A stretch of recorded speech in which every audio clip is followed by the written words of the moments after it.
newsmakers on the vote. I'm Alexandra Norton, and we are on Fresno State campus today talking to students about what issues they find important in the 2012 election. Joining me is Daniel Harrison with the College Republicans and Gilbert Felix with the College Democrats. Thank you, guys. So, Daniel, let's start off with you. What are some of the issues you find important in this upcoming election? Well, the economy, first and foremost, is the number one issue for, I think, all Americans, specifically for college students. Coming out of college right now, 50% of students aren't going to be able to find a job.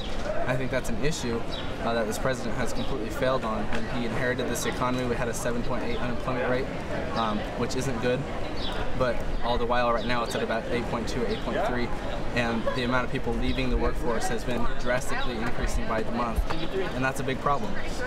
So I think, moving on to make this country more prosperous so that my generation can reach the American dream like the generations before us, we need a president who can actually promote private sector job growth, which is what this country needs.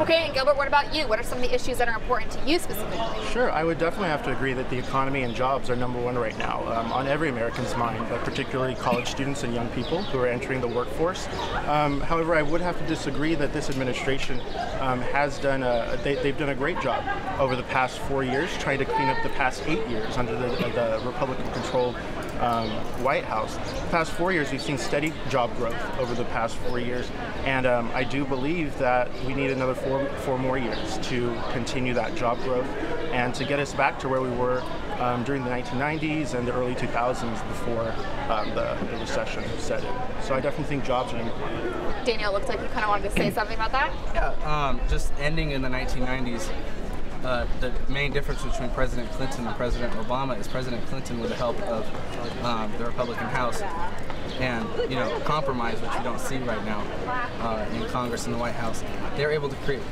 budget surplus, reducing the debt. What this president has done is he's taken the national debt from about 10 to 11 trillion and put it to about 15 to 16 in just 4 years. That's a big issue. I mean, we are at 100% of our GDP in terms of debt. And if you look at the European countries who have dramatically fell and face these economic crises at enormous levels, their debt ratio, their GDP is just a little bit over 100%. We're almost there. We need to be reducing debt. This country, or this president, has not been reducing debt. He's been dramatically increasing the debt, which in this economy we do not need. Then who would you like to see as president? I, as a former Newt Gingrich supporter, have all of my support behind Mitt Romney. I think he is this party's perhaps most fine-tuned Republican nominee for president in many, many years. He had a tough primary battle in 2008, and although he was unsuccessful, he came through in 2012 and had another tough primary battle. Those primary battles make you a stronger candidate. It brings out the worst of a candidate, but it also brings out the best. And I think we have perhaps one of the greatest Republican nominees that the party has put forth. Okay, Gilbert, let's talk about the Democratic nominee. Sure, of course. Well, our nominee is, of course, President Barack Obama. And I think it's important to really realize the differences between the presumptive GOP nominee, Mitt Romney, and Barack Obama, being that Mitt's been running for the past 8 years for president, and he's failed to really win over the GOP, mainly because he's a flip-flop. And we've seen that exacerbated during the past couple of months in the primary election with his opponents. And we don't know what we're getting with Mitt Romney. With Barack Obama, we have seen a proven track record over the past 4 years of job growth, of bipartisanship, reaching out to the House, the GOP-controlled House, healthcare initiatives that affect young people in a positive aspect. And I think that Americans going to the polls are really going to be able to realize that, and especially young people. Young people today are a lot more in tune than we have been over the past couple of years because of social media. And I do believe that the only man for the job right now is President Barack Obama. Okay, and how would you kind of say Obama's done compared to what Gilbert just said? I think Obama deserves a grade of an F if we're talking in terms of collegiate levels, maybe even a D- to be generous. I think he does deserve credit for the death of Osama bin Laden. However, if you look at everything else, he is on a more domestic level, which is what greater affects the American people on a day-to-day basis. He's completely failed. I mean, if you look at the Bureau of Labor Statistics numbers, on a month-to-month basis, yeah, we have 200,000 more jobs added each month, but if we have 400,000 less people in the workforce, that's just a mathematical fact that the unemployment rate is going to go down. But if you add in the fact that there's less people in the job market, of course it's going to go down. If you look at the real unemployment rate, it's been dramatically increasing. And even the real unemployment rate under President Bush was much higher than the unemployment rate according to the Bureau of Labor Statistics. But if you look at the numbers in reality, the numbers have been increasing. The economy has not been getting better. People who are on welfare have been giving, when Obama inherited the economy, were given 26 weeks of unemployment benefits. Now they're given 99. We don't need to be giving people a life source. Welfare is supposed to be an emergency resource, not a life source. And this economy is troubled, and we need people to get back in the workforce and not be relying on the government to just give them a handout. Gilbert? I would definitely have to agree with the statement that welfare should not be a life source, but this was an emergency. The recession that we suffered was indeed an emergency, and when an emergency happens, you have to take action. I believe that President Barack Obama and the House acted appropriately in extending that 99-week program. And I think we can all agree that the economy is number one right now, and jobs are number one. But I think it's also important to focus on other issues, especially domestic issues, that are very important. And again, we want to keep this focus on young people. I think it's important to realize that the health care bill that went that was enacted affects all young people positively. That we are able to now stay on our parents' insurance up until the age of 26. The GOP wants to pull that from under us, and I don't even want to imagine what that would look like.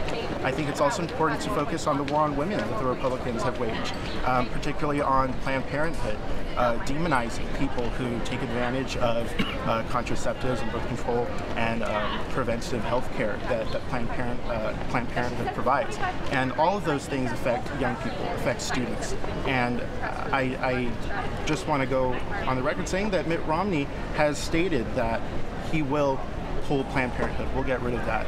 And a lot of members of the House GOP and the Senate GOP have stated that their number one agenda for the past 2 years have been to get rid of Barack Obama. That's not helping the economy. That's not helping young people. That's just being a selfish party. Daniel, what is your stance on healthcare? Healthcare? Well, I believe that the Supreme Court is going to strike it down as unconstitutional.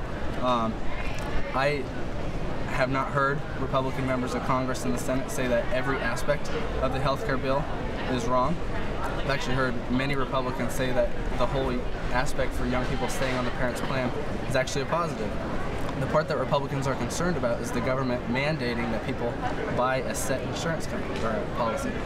The best healthcare policy to make prices more affordable is to allow insurance companies to compete across state lines. I mean, that's the basis of capitalism.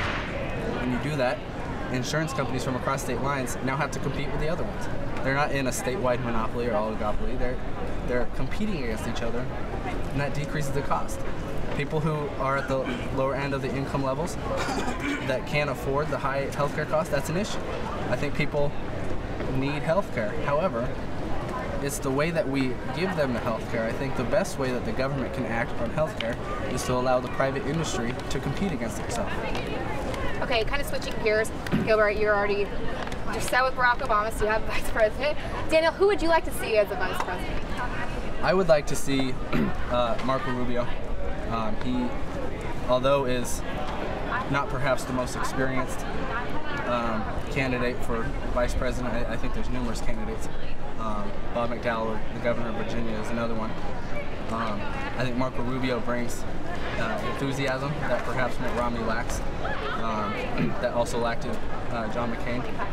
I think Marco Rubio will help the GOP kind of establish itself as saying, you know, we're not against Hispanics, we're against illegal immigration. There's a difference. And I think that is a crucial differentiation that needs to be made. I think Marco Rubio, in the big hindsight, can actually demonstrate that and articulate that to the American people. Well, thank you guys for joining us today, and thank you for watching. You're watching Comcast Newsmakers on the Vote. I'm Alexandra Norton on the Fresno State campus. Thanks for watching.